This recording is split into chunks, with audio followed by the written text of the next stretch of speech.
first thing, before we talk about leaving, we have to think about, let yourself find that flow. So don't think, oh, I'm in labor, let's go, right?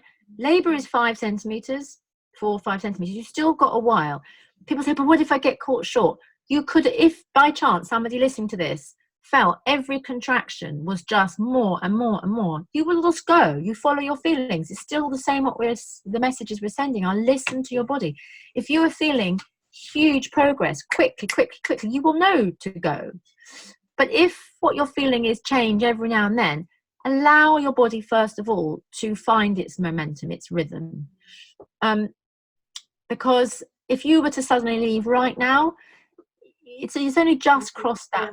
And it can sort of go shy, like you said about it, don't scare oxytocin. It can kind of go, what's this car? What's this light? What's this well, there's no traffic at the moment, but you know what I mean? You know, what's this new thing you're bringing me to? When you see any animal giving birth, I watched my cat. I didn't watch my cat giving birth. I watched her disappear into her dark, tiny corner. If I had dragged her out at that point and made her give birth in my sitting room, I know that would have been dangerous. We know that for cats, dogs, sheep. We know that it would be weird to take an animal out of the place they found and focus on them. They would freak out, right? Their body, by the way, is not and this is the same with women. Your body is not a threat to you. You know, disturbance is a threat to you. Now, you may now be thinking, well, what am I going to do? I've got to go to hospital. You can do a lot. We do it all the time as doulas. It's not complicated or hard to keep a woman in her flow state, but it needs a bit of preparation, and it needs to be to hand immediately. Okay, so the first thing is how do you not disturb? By not jumping the gun. You just find your way. A bath could be good. If the bath slows it down, you aren't ready. If the bath keeps it going, great. You've now soothed and your momentum's building. I can't give you a set amount of hours, but I would say you want to make sure that there's that, or certainly partners do, want to make sure that there's increase. There's more and more and more. There's no going back. That feeling, okay. Then that point comes when you just know. You just say you are conscious enough to say, you're not out of it. You can say, I think we should go now. But you have to find that confidence, as you said, turn to face yourself. It's like, if women know it, like you said in the first one, you said they just know it. You said that they don't go, shall we go? I'm not sure. They're just, let's go. At which point, a couple of practical suggestions.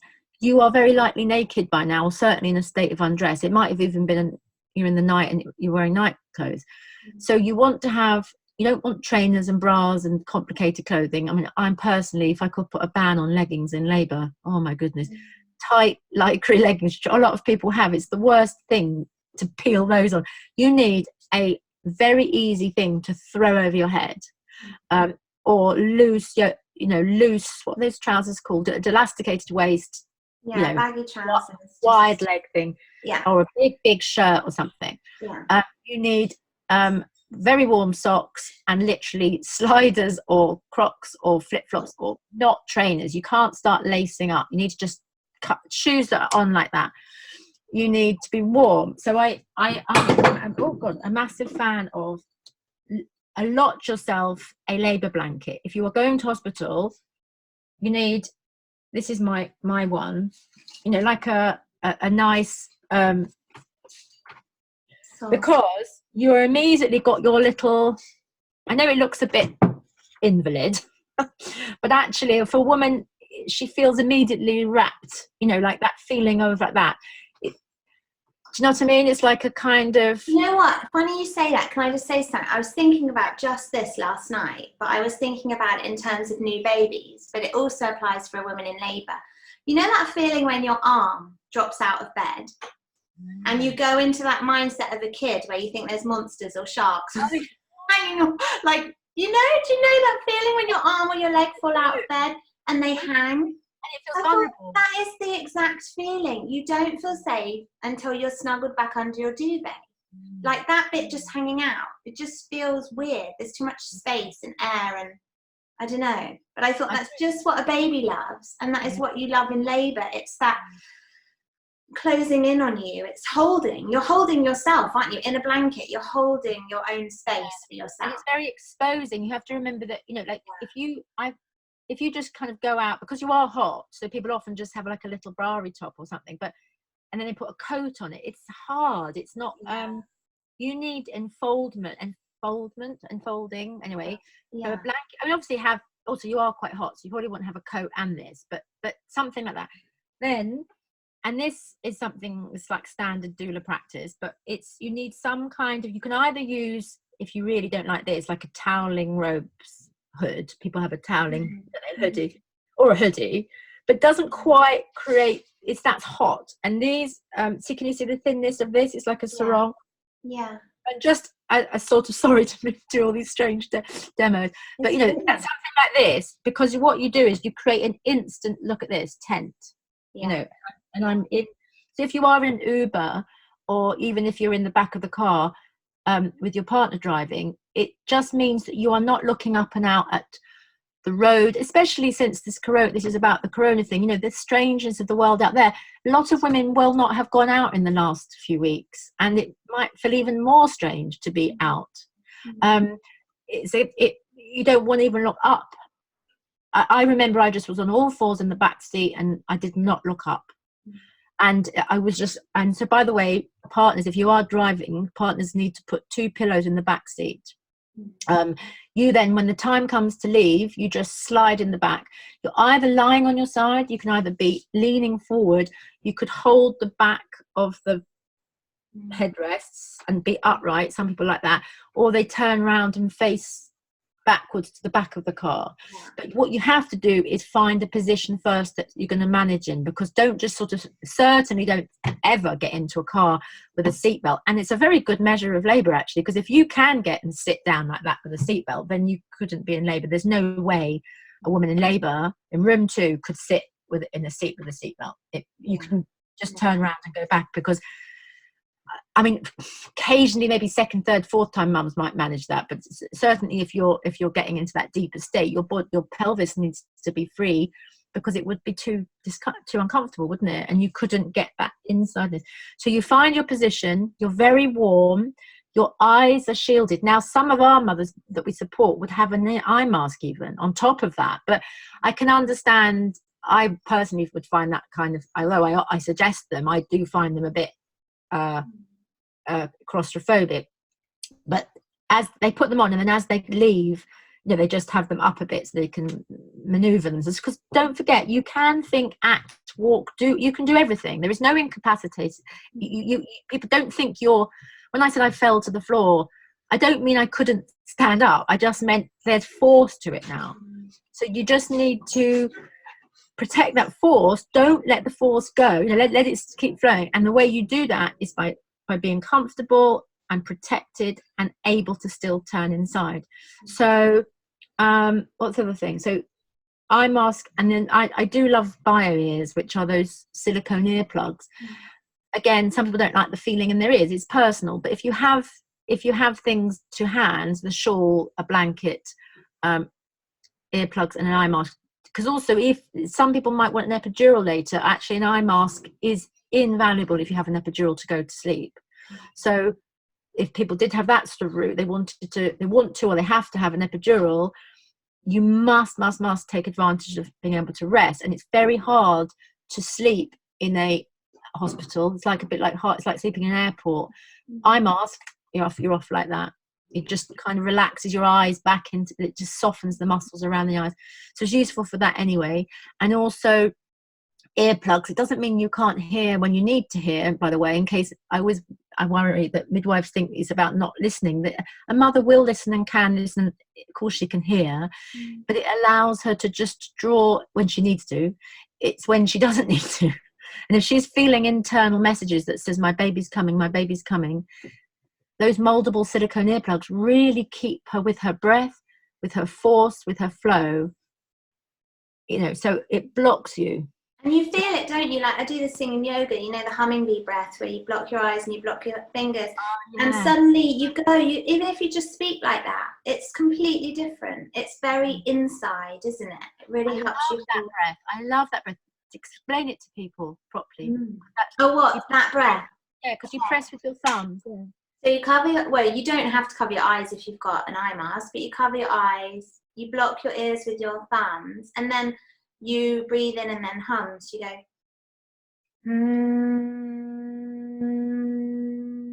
and just keep that going. So in a class, you just get a round of humming. You know, it just goes, but it just blocks all your senses. And if you hum for long enough, you're just somewhere else. I love that. And actually, you know, when you said we're getting overexcited because we're remembering it. Yeah. Those little flaps there, you know, that if you push them in, they block everything. Yeah. All my labours, I didn't do what you did, but it was obviously a version without realising. Yeah. I press whenever I'm just wanting to cope and focus on anything. I just press my thumbs on those flaps. They're sort of God-given, aren't they? And you press them in, and you could be anywhere, and you're safe. You just go, and I did it like this in my labours. I do the same. I press, and I visor like that, and it's like studying for an exam. Like I go right inside. I love that. I like that visor. That's creates a shield. Yeah, but it's like going swimming underwater, isn't it? You've shut everything out. You're in a different place. That's why I love swimming and going underwater, because everything is just muted and kind of softened, and it's. And as you said, hypnobirthing is amazing for this. I mean, amazing. You know, it's a fantastic tool, not just for relaxation, but this stuff.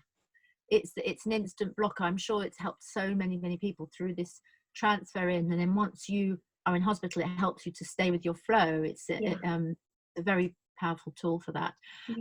Also, what more traditionally pre-hypnobirthing people would have said, just deep, slow breathing, listen to the sound of your breath, count your breaths. So as you leave, also the things that these are the sort of structural things you need to aid you, but also your body wants continuity. So whatever was helping you at home needs to come with you. So get my other props. So, you know, so if I'm a massive fan of a mini hot water bottle. Now that will be your friend all through those room 1 times when you can just put this in your knickers and carry on making a cake or sorting photos or going for your walk even.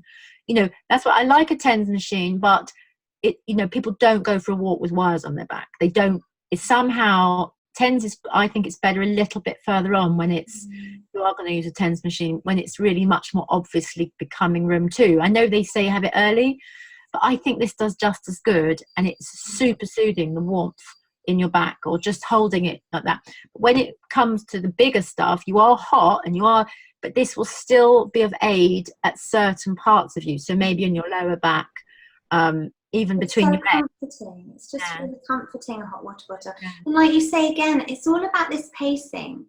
Like I remember with my second labour as well, I wanted all my tools kind of set out in front of me. That's how I saw them. So I didn't want to reach for my first tool until I absolutely had to, so that I was already way into it. And then I had just my first tool, and then I had all these little things I could reach for, that I never ran out of something. I know. You know, and then she came. Birth pools being a good trump card for that. I mean, not everyone might get access to them at the moment, so it's difficult. But there's always a shower, actually. Any water will feel amazing. Can I just say, this, of course, needs a cover. You have to have a cover because you won't be so aware of it being too hot. That's that. So say this has been soothing you at home. It will soothe you on the journey, and it will soothe you when you get to hospital. So partners, go and get it refilled at the tea urn. You know, keep the mother's continuity of comfort. So that's that. Then as you know, I'm a long term, because of my own babies, it was the thing that got me through, you know, of lavender oil on a cloth. So a big square of handkerchief or a big square of headscarf, just for the purposes of now. People often think, actually I realise we mean have an atomizer, or they put it in the air, and I always think that's a bit, if you start feeling sick you can't get rid of it. So it's much more, when we say use lavender, it's actually I want to use it as a painkiller. You know, it's not about, it's quite a pretty smell in labour. People must know this is an analgesic, and if you directly do it by, you know, you literally go like that, and you put a couple of drops, it's strong, and then you rub it like this, And then again, it's the ritual. So you've got the humming bee, you've got your movement, you've got your breath. I remember with my babies, I would go, here it comes, it's starting to build over my mouth, and it looks a bit, people go, oh, I wonder if it looks a bit chloroformy, but the point is, it's unbelievable. It literally can calm you down, and it's lavender is calming, but it's quite cumulative, so you have to do a few contractions to start feeling the benefit, and it starts relaxing your thoughts, relaxes your face. It also fills the room and does relax everyone in it. So, and it's sensory, isn't it? I see the women who use it. The cloth becomes a real kind of anchor, a real sensory anchor. It's like something physical, and again, it's yours. It's completely in your hands, in your control. You bring it to you when you need it. So it's a nice. I would say it's like Dumbo's feather. Do you remember? It's like it becomes the ritual itself, and the thing itself is this is what I do when it comes. Contraction comes.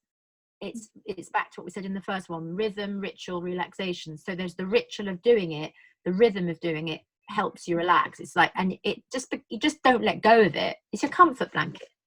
And you can then switch to frankincense when it gets really boofy. That's the thing to say as well about room 2, is there's no denying, as well as a really a noticeable ingredient, is that the contractions have immense force. I think in Britain we usually say, oh yeah, labor contractions are gentle, strong, intense. And when I was in Germany, living in Germany, the midwives there, they say strong, intense, extreme. And I think it's important to say that. I mean, I don't think intense covers it. And that's not, you've heard how excited we are and how I do it again like that. So it's still, extreme is a difficult word, but I think that is a good word, because it's saying it's a force, it's a power, it's the gift, it's the privilege. But in response, it's going to cost you. There's no denying it. It does cost you a bit, a fair bit of, it's not conscious courage, but it's about, yes, I need to give these power of these contractions to my baby, and I will. And it's also saying, when they're big, you are safe. Because if they get so big, we think this is more than I expected. Suddenly the fear sets in again. It's like, no, the bigger, the better. Exactly. The bigger, the better. And I think it's to say that birth shouldn't hurt and all that, and that there shouldn't be pain. There shouldn't be is suffering, and what there shouldn't be is any sense of injury or trauma. But there is bloody hard work, and it's a kind of power that is huge, but as you always say, never huger than you. So if you like we often use the wave analogy, if that big wave's coming and you start kicking, the wave doesn't work against you. You rise up and over, and you we all had that feeling of swimming with a wave, and it feels it lifts you. You move over with it, and then it comes down, and you're practically on the beach, aren't you? And it's hilarious. If you don't, and you start going like that, and you're like, it's really awful, you can go under, and it feels, and you haven't. And don't forget, when you don't know a wave's coming and you let it hit in the back of your neck, it goes over you, that you start to choke. And that's a bit like what we were saying earlier. If you go in unadapted to hospital, and then the contractions start getting really powerful, and you aren't ready, you are now going to look out of yourself for help. And that is the truth, is that, I don't mean people don't mean to be this, the system is stressed, and they do. The midwives are amazing and will be kind and solicitous in every way, but they don't know you, and it's a bit of a lottery of how that person can connect with what you need in that moment. And if you go, oh, I feel like, what can I do? Oh, and then they say, it's okay, breathe it through. You have to really believe them that they know what they're talking about, and you might not. I know that it's no criticism of midwives, because it's such a hard job to suddenly hit the ground running with a completely new woman every time. But therefore, the job is yours, and you have to come into yourself and know you are resourced, and that your midwife is there to keep your safety. She will keep you safe, but she might not be in a position to keep you soothed. So your lavender, your hot water bottle, partner with the hand. Maybe you might like pressure on your back. You might like there's so many things you can do. But we're slightly racing forward. So we've got in the car, haven't we? Let's go back. We've got in the car. You've kept your focus. You've got your shawl. You're totally inside your breath. And those noises, as we said earlier, are going to start to be deepening. By the way, what we're talking in time here, you've still got, if it's the first baby, you're still talking some hours, just to put this in perspective. And if it's a second time, third time, possibly not, you know, you've got maybe a couple of hours. But so you've got to hospital. Think through wherever you're going. It's worth, you can't do a recce now, so that's a bit annoying. But you know, presumably you might have known from former maternity appointments where the birth center or the labour ward is. And don't forget, do not be frog marched or frog march yourself to labour ward in a I've got to get there way. Your body needs to be supported, not disturbed, and to keep being helped to flow. It's not going to take kindly to you trying to stumble through a contraction just to get to the lift. So you know 100% now that every couple of minutes a strong wave, enough that you're going to need to lean on something or get on your knees, is going to come. 100% it's going to come. So you need to have, your partner needs a pillow. Can just hang on a second. Hello. Oh, sorry. Lots of noise. Pillow so that you can lean on your knees, or have something. I mean, I'm a massive fan of a bolster, actually. Have bolster, yoga bolster. You can fall anywhere. You can hug it. You know, I love a bolster. Yeah. Although it's a mini one.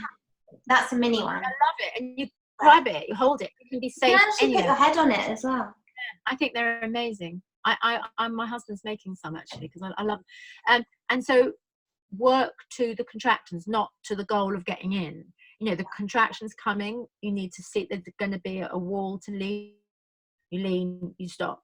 It passes, you move on. So you're going to, in my local hospital, that's at least 3 or 4 contractions to get to the lift, actually. And then you've got to get to the ward, and then you've got, so don't go, oh, you know, and that's like a nightmare. Just take your time. Take your time. You stop. You know, if you're going to hospital, that is going to be a factor, but with soothing comfort and protection, it's entirely fine. It's fine. You know, another simple one is, you know, just turn into your partner's chest. That's your mother, friend, doula, or husband, or whatever. You partner. You just use them to bury yourself into and sway. They can hold you up. Which is another thing to say, is you shouldn't have loads of suitcases. You know, I think a lot of stuff gets taken in. I think a rucksack is what's helpful, and the notes and the bolster. And then if you've managed to take your own car, leave the bigger suitcases in the car. If you've come by Uber, I don't know, I just think that your partner's going to need 2 hands free to kind of, you know, that's going to be a bit something to think about, and maybe talk to them about that. What they shouldn't be is standing there with their hands on 2 suitcases looking at you. You know, their job is to scoop you up. Then you'll go through, I mean, I think we'll sort of leave there the practicals, but you get the idea that even in triage, you're going to need to stay inside yourself. Breathe deeply, slowly, sound your breath. Lavender or frankincense. Even actually, another fact, I actually am a fan of orange as you go in, orange oil, because it's very cheering, it's very humanizing, it's very warming, and it that feeling of the sterile setting you've now hit, which your body will kind of go a bit like, oh, this is unfamiliar, this is new, something very domestic. Orange is very, it's just love, and it's nature, it's love, it's happy, it's cheering, it's labor, it's life, it's love, it's nature, spring, whatever, you know, it's like lovely. And it's also, in terms of yoga, it's the color of the sacral chakra, which is all about trust and letting go. So very good in that sense as well. I wish I could let it. Can you all smell it? I know, I love this. I wear it every day. I wear orange and lavender. Yeah. So maybe that's even a way to do it as you travel in. Maybe that's a good idea. Yeah. And lavender or orange? Take your pick. That's a good idea though. Like, you know, you've got it. It's you. It's your wrist. You can put the oil there. And then once, you know, trust that your caregivers, I think people maybe be worried about what will I find when I get there with the corona thing, you know, that you will have a midwife, you will have a safe space to give birth in, that you know, it will be there. The bit that you can do to feel even more certainty is these things, the continuity of comfort. Don't let yourself be disturbed. Hypnobirthing will help you, your affirmations, your visualizations, and your breath, always your breath. The breath. If they can, I mean, if you can find that sort of internal sort of guide to keep almost noticing for yourself, oh, my breath has changed, you know, just trying. Your mind's going to wander, you're going to, you know, that's going to happen, but keep thinking. I always say to my women, just find your breath, because, you know, they can get a bit, but you can find it. Sometimes you feel like you can't, but you can, and you just have to talk yourself into it and go. And also, exactly.